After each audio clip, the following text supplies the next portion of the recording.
Greetings, ladies and gentlemen, and welcome to this narration of the web series The Survivor Becomes a Dungeon. If you're new to the series, there is a playlist listed in the description. And as always, I hope that you enjoy. Chapter 8. Zasita, Lizard Man Point of View. His body is battered, bruised, and overall just beaten. The religious police couldn't let him off with abducting and selling him, could they? They just had to kick his scales in. The old lizard wheezes as much as he could heal himself. His body wasn't meant to deal with such abuse at his age. The wagon shudders and skips over whatever is out there, a grunt escaping from his bound snout. He was right in the end. He knew something was wrong. Children from the orphanages going missing, ill, beastkin, never returning from temple clinics. Long-term jobs where families lose all contact with those who took the jobs. Though, when he started rocking the boat and kicking up a fuss, they came for him. He probably should have kept his mouth shut. But screw it. He'd do it again if it meant that he could help even one more person. The sound of grumbling stomach pricks his ears. His gaze softens as he turns to look at one of the several orphans on this particular carriage of the caravan with him. He shifts in place before jerking suddenly, as a snap is heard behind him. While his arms were bound, the kids were shackled by their necks. Barely an effort was made to restrain them. With some more squirming, he rolled about a foot of his now severed tail over to the kids. "Eat! Sorry, there's nothing else," he murmured apologetically. The kids are tearful, sniffling and whimpering, but doing their best not to anger the gods outside with their noises. They take up the gamey tail and begin digging into their first meal in several days. He can only pray that the others and the other cots are faring well. Another bump in the road causes him to hiss, shuddering from his now constant dull throb aching through his body. Unwilling to shut his eyes, getting some desperately needed rest before an unholy cacophony of howls shatters his senses. Sound of panic starts clamoring about as he ships more, pressing his head up against the cart and peering out through the hole in the canvas over it. Only to see a blur soar through the air, sending an acolyte crashing into the cart he was in, sending a spray of blood up and even stained the cart canvas. But Mori, Point of View. I can taste it. Flesh and blood on my imaginary tongue. It's so satisfying, in such a sickening way. My perspective shifts over to Ururu, who is currently hung loosely around Basti's neck. Ururu has grown to 4 feet now after that last burst of energy I'd given him. Basti, in turn, has grown even more, becoming more akin to a tigress than a lioness. Her build is bristly with the power of her muscles, yet she moves as silently as before, dashing up to one of the cart drivers and ripping him from his seat brutally.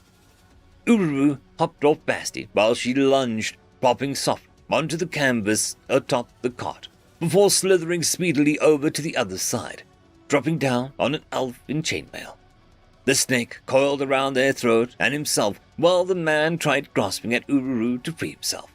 However, Ururu suddenly put down on his tail, becoming immovable, much to the elf's misfortune. What I do notice is that the elf is rapidly losing strength, faster than what I would have expected from being choked out. Looking closer, I sense Ururu outright drains the man's vitality. The greedy snake isn't even sharing. Shifting my focus, I watch as the human woman in a half-plate sidesteps the orc zombie mutant, redirecting the tackle with her shield as she shouts out. Her shield glimmers brightly with energy that flashes the zombie. I don't know what it's supposed to do, but the orc zombie is unaffected as she rushes the armored woman. The armored woman backed up in surprise, only to be tackled from behind by the pure black-skinned elf zombie. The two sink their teeth into her as she's put down. Rionum, Point of View. "By the gods, they're not even affected by turn undead," he said breathlessly, looking over to Rayvire for confirmation. "Have you heard of an undead like that? I thought they only shambled around and smelt terrible." The elf shakes her head, looking back at the carnage before her as she gulps a bit. Sure, there are fast undead, powerful undead too. But what doesn't make sense is how he could have turned ordinary criminals into monsters like that in less than a day. She shook her head once more as she noticed something happening. There are runners, remember? We're supposed to make sure nobody escapes. She reminded Rhiannon as she stepped forward, leveling her staff as she began her silent incantation.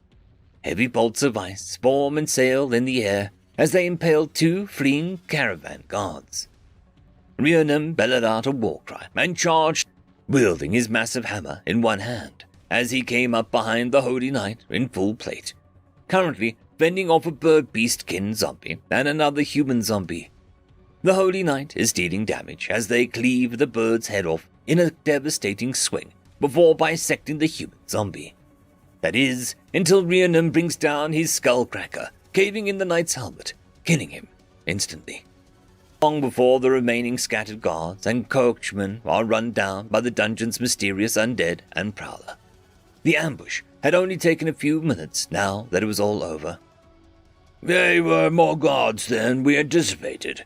This would be a hard-fought battle if not for the dungeon, he admitted, eyeing the undead warily as they blankly stood around now that the fighting was done.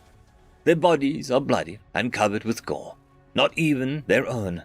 Despite their power, only 3 of the original 8 zombies remained. Be all right. Who would have thought that theocracy would be so brazen as to have holy knights accompanying a smuggling escort? Rayvire shook her head, exhaustion hitting her as she looked into the carts. Her sigh was stifling by surprise as she called out for Rhiannon and maybe Vitmori, if he was watching. We've got slaves here, she said. Seeing the terrible reality in her face struck a chord with her as she looked them over. Remain calm. You are being rescued. End of chapter. I would quickly like to thank the T5 channel members and Patreons. Casper Arnholtz, Cam Maxwell, Barky, Lord Azrekahl, It's Difficult to Pronounce, Dragzoon W.R.E, Holly's Sister, Arcadian. Thank you very much.